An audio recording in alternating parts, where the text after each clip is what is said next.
Армағайын эфирде сара сөз, еңселі егемендігіміздің, айбарлы азаттығымыздың айғағы, ұлттық мерекеміз Республика күні құтты болсын. Біздің бүгінгі қонағымызда отанды сүюдің үлгісін көрсетіп жүрген отан сүйгіштіктің насихатшысы, Павлодарлық панфиловшылар іздестіру жасағының жетекшісі, Ішкі істер министрлігінің майоры, номер 14 мектептің мұғалімі Бақытжан Өтепов. Хабарымызға қош келдіңіз. Республика күні мерекесі құтты болсын.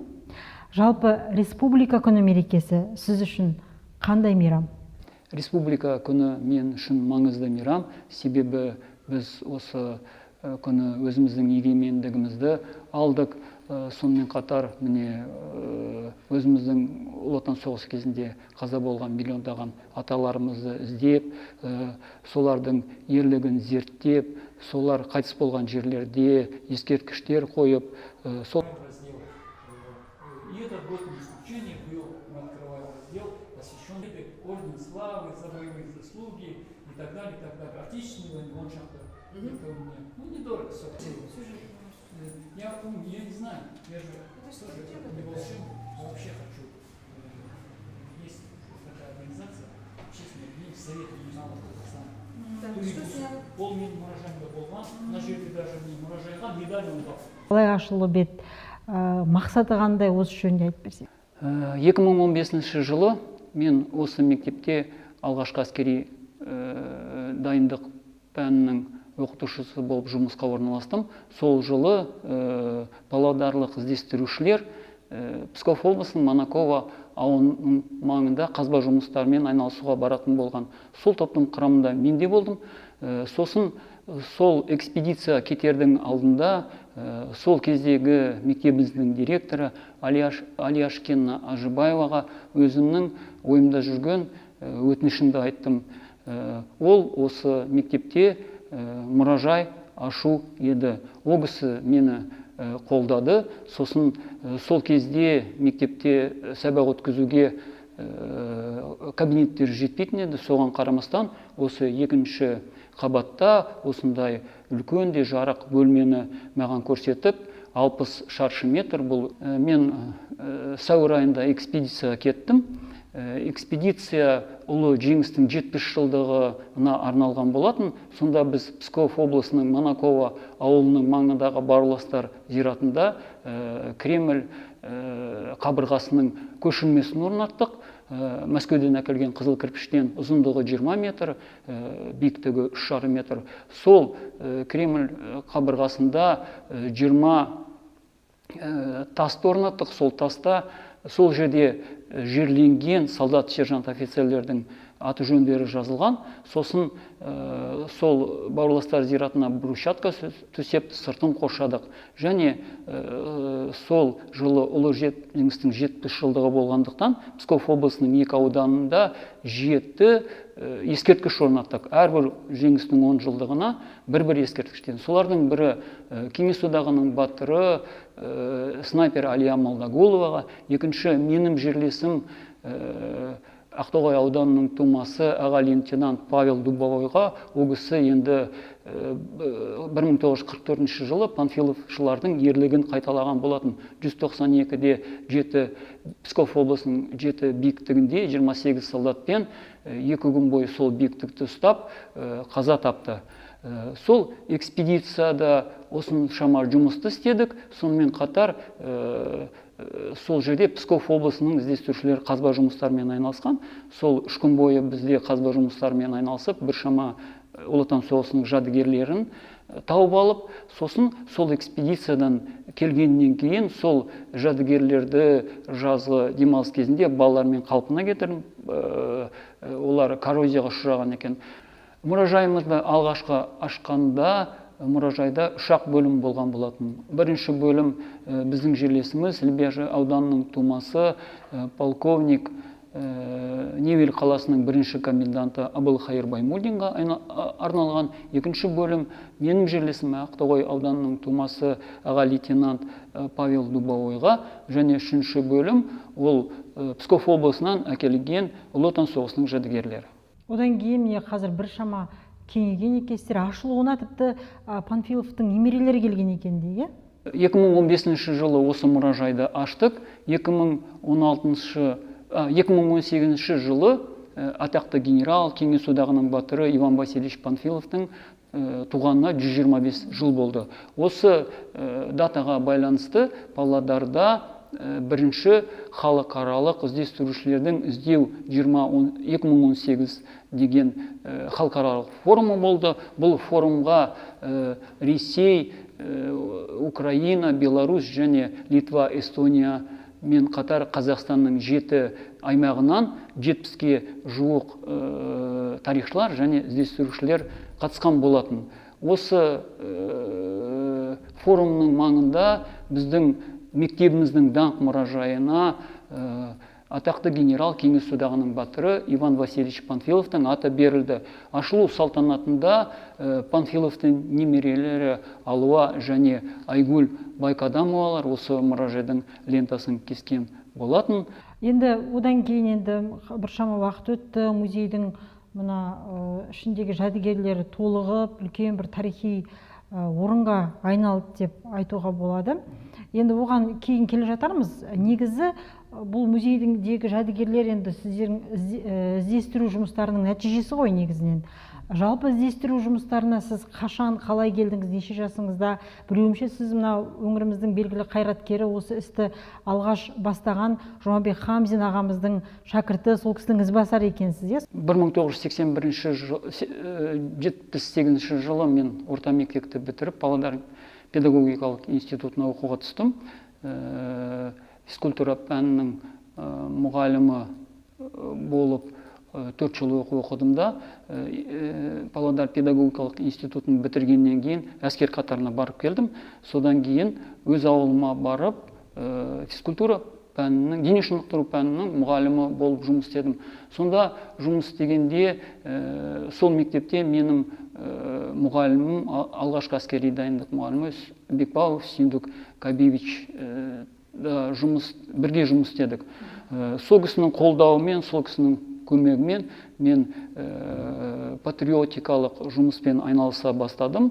Сол кезде біз ауған соғысында қайтыс болған жерлестеріміздің ерлігі мәңгі сақтау үшін біз шаңғы жорықтарын, веложорықтарды ұйымдастырған болатынбыз.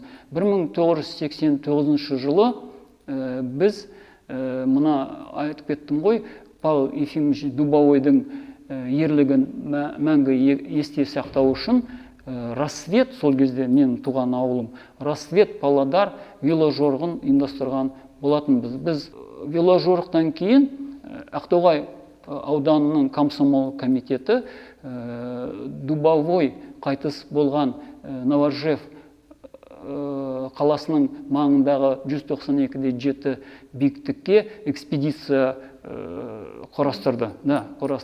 Сол экспедицияның 9 кісіден тұрған болатын, солардың бірі мен болдым. Псков облысының Новоржев маңындағы 192 биіктікте болдық, Псковтың жастарымен. Сол жерде атамыздың ерлік жасаған жерінде гүл шоқтарын қойдық.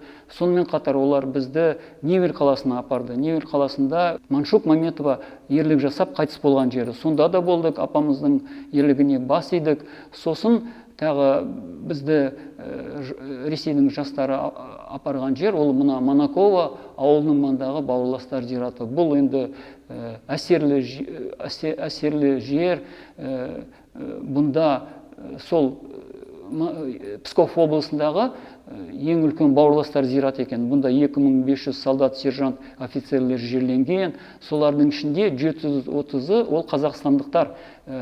8-ші гвардиялық Панфилов дивизиясының солдаттары, сержанттары, офицерлері. Соның ішінде 500-ге таманы қазақтар екен. Мен болсам, сол жерде бірінші рет қазба жұмыстарымен, Ресейдің іздестіру топтарымен қазба жұмысымен айналыстым. Сол жақтан келе жатқанда бір ойлар келді, осы іздестіру жұмыстарымен айналысу. Сосын осы жерге тағы да бір рет келсем екен, аталарымыздың ерлігіне бас исем екен деген бір ойлар келді. сол ойымды 25 жылдан кейін іске асырдым. Себебі мен сол экспедициядан келгеннен кейін жұмысымды ауыстырып ішкі істер министрлігінде жұмыс істедім. Сосын зейнетке шыққаннан кейін мектепте алғашқы әскери дайындық мұғалімі болып жұмыс істедім. Сосын іздестіру тобымен ең бірінші рет 2005 жылы Псков облысында болдым. Осы іздестіру жасағына неге панфиловшылар деген атау бердіңіздер? 2006 жылы кейбір тарихшылар Панфилов дивизиясының ерлігін жоққа шығарып, күмән келтірген болатын. Ең өкініштісі, сол 2016 жылы Панфилов дивизиясының ерлігіне 75 жыл толатын еді. Сонда біз павлодарлық іздестірушілер, қоғам қайраткері Жұмабек Жукенович Камзин және Торайғыров атындағы Павлодар мемлекеттік университетінің ректоратының қолдауымен қаламызда панфиловшылар іздестіру тобын құру туралы шешім қабылдадық. Топтың құрамына оқытушылар, Торайғыров мемлекеттік университетінің студенттері және мұражай қызметкерлері кірді. Жиында студенттер топтың атын панфиловшылар деп атады. Сосын ұранын ойлап шығарды. Ол біз панфиловшылар ұрпағымыз, біз миллионбыз, мы потомки панфиловцев, нас миллионы. Сосын топтың құрамында 9 студент, мен 10-шы болып, алдын ала келісім бойынша біз Мәскеу облысы Волоколамск ауданының маңындағы 251-ші биіктікке қазба жұмыстармен айналысуға жүріп кеттік. 16 сәуірде шықтық. 19 сәуірде біз сол аталарымыз ерлік жасап немістерді Москваға жермеген 251-ші биіктіктің төменгі жағында сол Волоколамсктың Панфиловец асты іздестіру тобымен далалық шатырлы лагерді құрып, қазба жұмыстарымен айналыса бастадық. 20 күннің ішінде қолайсыз ауа райына қарамастан, онда бір жұма бойы жаңбыр жауып тұрды. Біз осы 251-ші биіктіктің әрбір шаршы метрін жүріп өттік. Біршама Ұлы Отан соғысының жәдігерлерін таптық, бірнеше тонна жерді қаздық. Сонымен қатар осы студенттер мен жастарға Панфилов дивизиясының сызығын, линия обороны дейді ғой, сызығын көрсеттік. Ол өздеріңізге белгілі 40 километр, сол 40 километрдің жартысын жаяу, жартысын автомобильмен өтіп, көрсетіп, сол жерде көптеген Ұлы Отан соғысына ескерткіштер бар екен. Аталарымыздың ерлігін мәңгі ұмытпау үшін тас қойдық, памятный доска дейді ғой, тас қойдық. Сосын сол экспедициядан Павлодарға 40 Ұлы Отан соғысының жәдігерін әкеліп, жаз бойы демалыста оқушылармен сол жәдігерлерді қалпына келтірдік. Сосын 16 қараша күні 16 жылы Панфилов дивизиясының ерлігіне 75 жыл толғанда 316 атқыштар дивизиясына арналған бөлім аштық. Бұл енді облыс мектептерінің ішінде еш мұражайда жоқ бөлім. Менің білуімше, сіз бұл музейді өз қаражатыңызға аштыңыз. Бұл енді отанды сүюге, өзінің қарабасының емес, болашақтағы ұрпақтың тәрбиесіне әсер ететін дүние ғой, сондықтан бұндай дүние насихатталуы керек деп ойлаймын. Осы жөнінде айтып өтсеңіз. Мұражайды аша бастағанда мектепте қаражат болған жоқ. Сосын енді осы баннерларды, кейбір мына столдарды, тағы да мына фотоларды өз ақшама алып, сосын кейбір кездерде ақша болмағанда демеушілерді іздеп, солардың көмегімен міне мұражайымызда қазір 16 бөлім бар. Олар түгелдері Кеңес одағы солдаттарының ерлігіне арналған. 200-ден аса жәдігер бар. Бұл жәдігерлер Ресейдің Псков, Мәскеу және де басқа облыстарынан әкелінген. Енді бұл әрине біз үшін, кейінгі ұрпақ үшін жанын құрбан еткен жауынгерлердің, қанша қазақтың, басқа ұлт өкілдерінің болсын, жеңіс үшін жанын берген ерлігіне жасалған тағзым кейінгі ұрпаққа отансүйгіштікке үйрететін насихат жұмысы деп ойлаймын. Сол үшін сізге көптен көп рахмет. Енді сіздердің атқарған тағы бір мына панфиловшылардың жұмысы бұл жерлесіміз Петр Мельниковтың сүйегін қайта алып келіп осында туған жеріне жерлегендігіңіз. Осы жөнінде бұл сапар қалай, қашан болып еді?